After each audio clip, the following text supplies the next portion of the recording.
ओम शांति। आज 5 जून 2023 की साकार मुरली।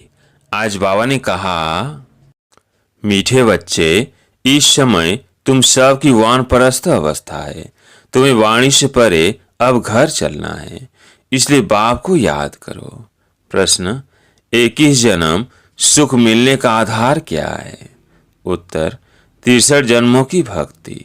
जिन्होंने पहले पहले शतो प्रधान भक्ति की है, अर्थात जो पुराने अनेक जन्म के भक्त हैं, वही अब ज्ञान लेते हैं। उन्हें ही एक ही जन्मों का सुख प्राप्त होता है। अभी तुम्हारा भक्ति का पाठ पूरा हुआ।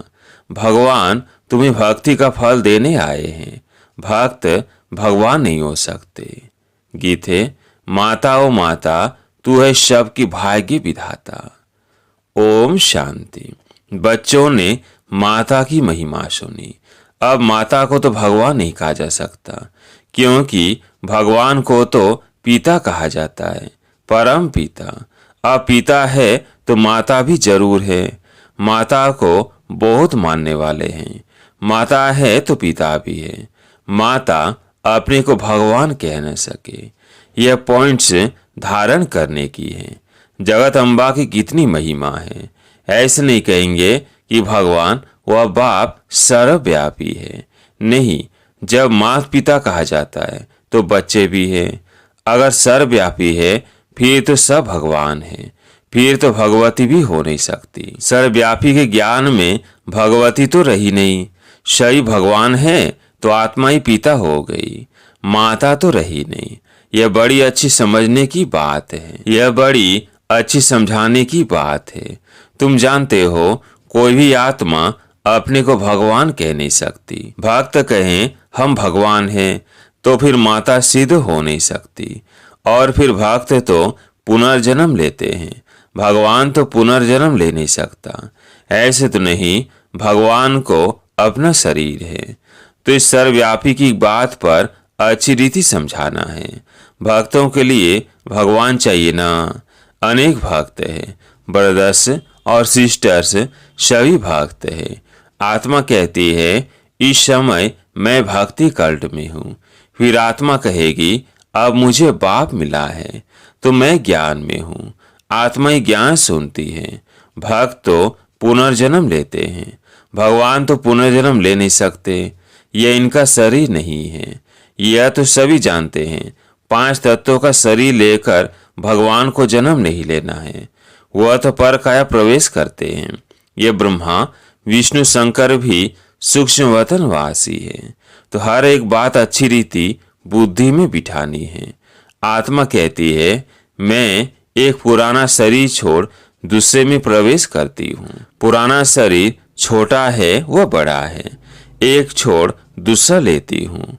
यहाँ तो अचानक भी छोटे वह बड़े का शरीर छूट जाता है, परंतु वहाँ तो पूरी आयु होने पर समझते हैं अब पुराना शरीर छोड़ नया लेना है। तो यह ज्ञान आत्मा में है ना। आत्मा पुनर्जन्म लेती है। परमात्मा के लिए तो नहीं कहेंगे। ब्रह्मा विष्णु शंकर को भी परमात्मा नहीं कहेंगे। वे भी सूक्ष्म वतनवासी हैं। बाबा तो मूल वतनवासी है। और कोई नहीं समझते कि परमात्मा मूल वतन निर्वाण धाम में रहने वाले हैं। निर्वाण धाम अर्थात वाणी से परे धाम है, इसलिए वानप्रस्थ नाम पड़ा है। वाणी से परे अवस्था में जाने के लिए 60 वर्ष की उम्र के बाद जब बूढ़े होते हैं तो वानप्रस्थ लेते हैं। यहाँ तो तुम छोटे बड़े सब समझते हो कि हम वानप्रस्थी हैं। आत्मा कहती है मुझे वाणी से परे स्थान में जाना है। आत्मा को मेल कहा जाता है। जब शरीर में आती है तब आत्मा कहती है इस समय मुझे मेल अथवा फीमेल का तन मिला है। तो आत्मा को अब वानप्रस्थ में जाने का पुरुषार्थ करना है। आत्मा को मेल कहा जाता है। माताएं कई वानप्रस्थ नहीं लेती, परंतु यहाँ बाप समझाते हैं आत्मा तो मेल है। तुम सभी आत्माओं की वानप्रस्थ अवस्था है। अब सब को वापिस जाना है। मैं तुम सब को वापिस ले जाने के लिए आया हूँ, इसलिए अब मुझे याद करो तो मेरे धाम में आ जाएंगे। यह कोई मनुष्य कह न सके। सुप्रीम रूह बाप ही कहते हैं। सन्यासी उदासी ऐसे बच्चे बच्चे के बात कर नहीं सकेंगे। बाप का ज्ञान किसमें है नहीं। पूछो भगवान कहाँ है तो कहेंगे सर्वव्यापी है। गोया भगवान का ज्ञान कोई में है नहीं, इसलिए भक्ति करते हैं भगवान से मिलने के लिए, परंतु कैसे और कब मिलेंगे यह किसको पता नहीं है। बाप कहते हैं कोटों में कोई मुझे पहचानते हैं।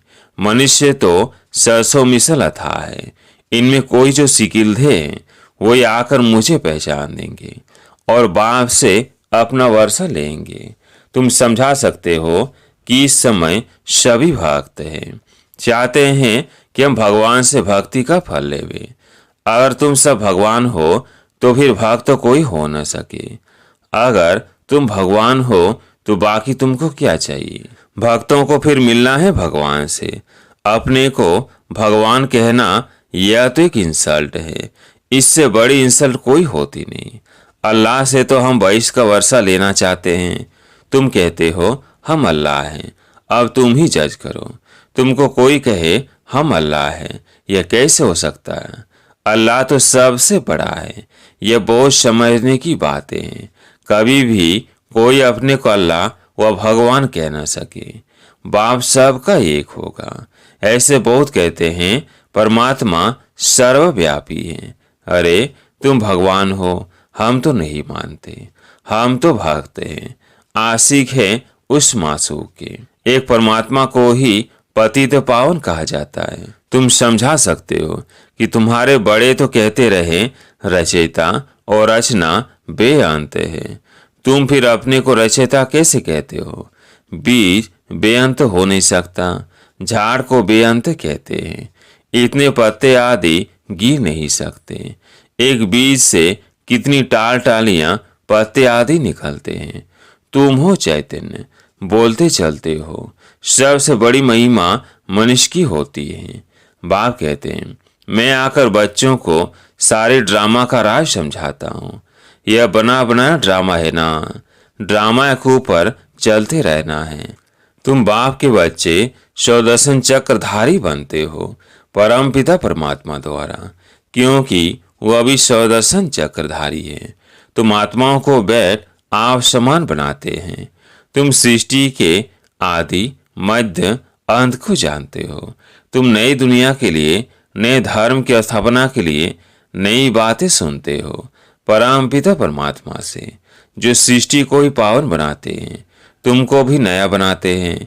नई सृष्टि में फिर नया जमाना स्वर्ग का होगा।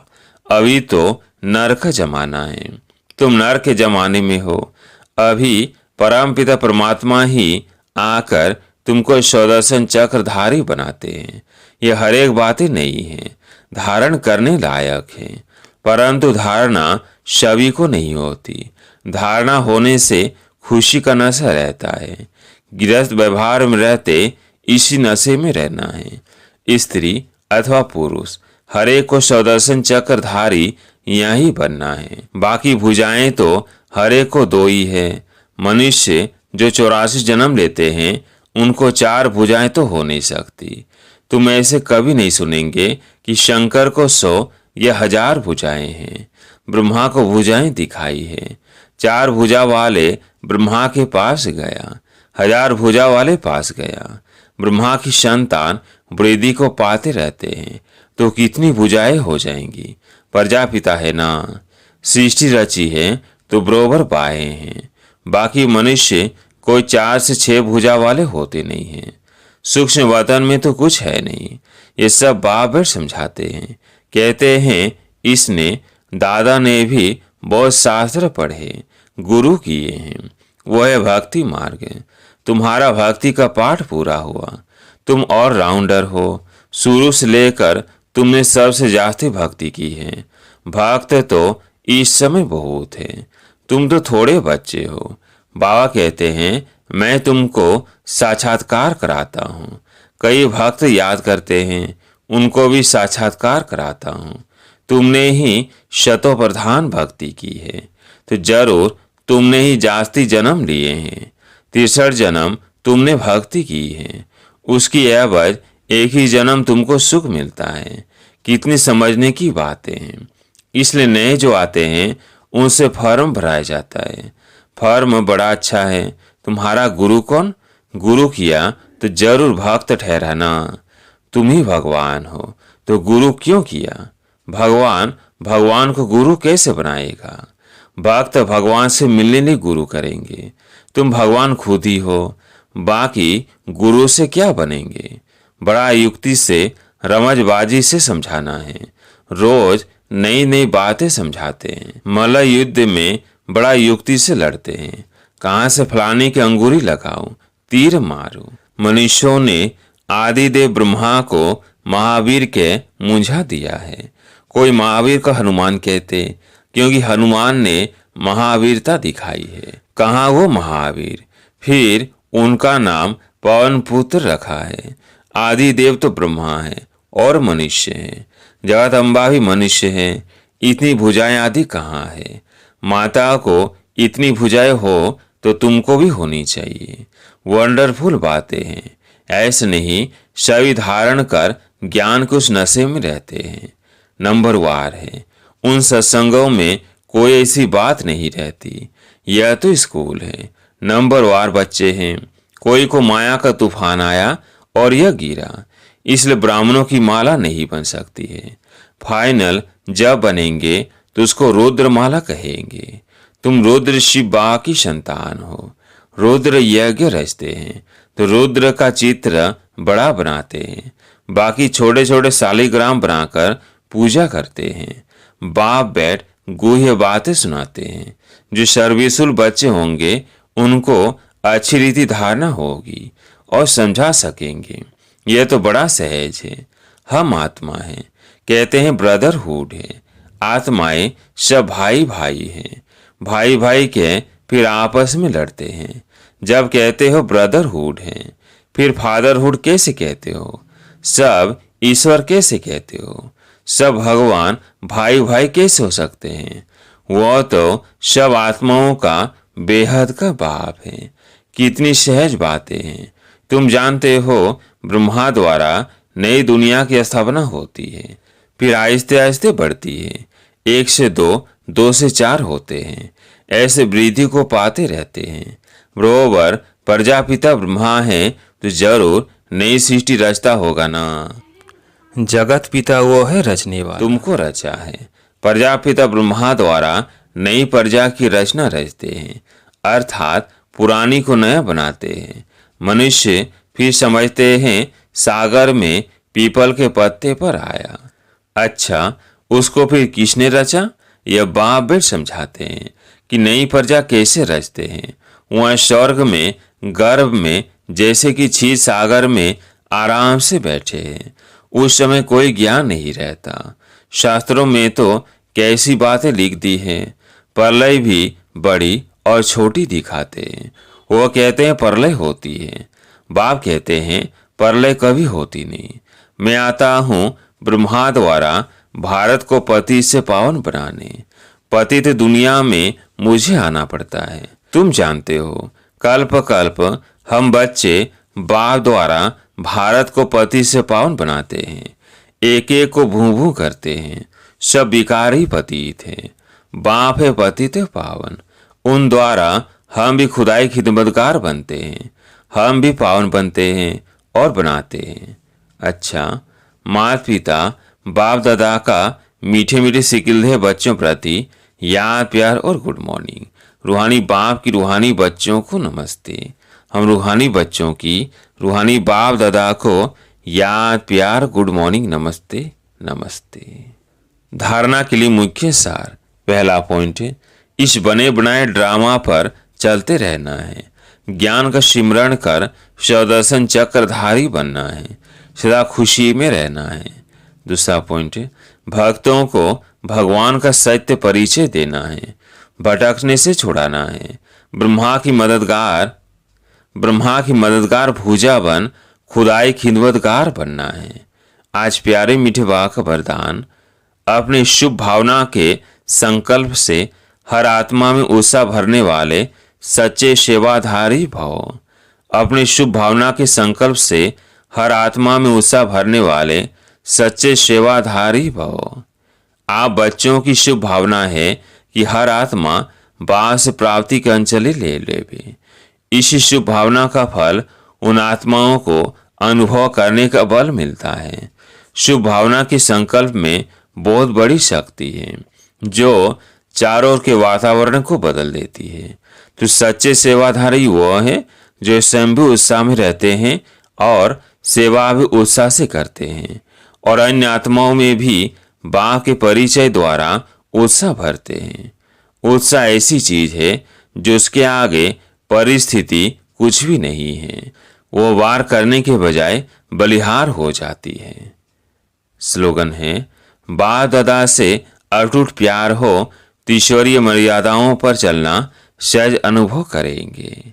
बाप दादा से अटूट प्यार हो तो ईश्वरीय मर्यादाओं पर चलना सहज अनुभव करेंगे। अच्छा, ओम शांति।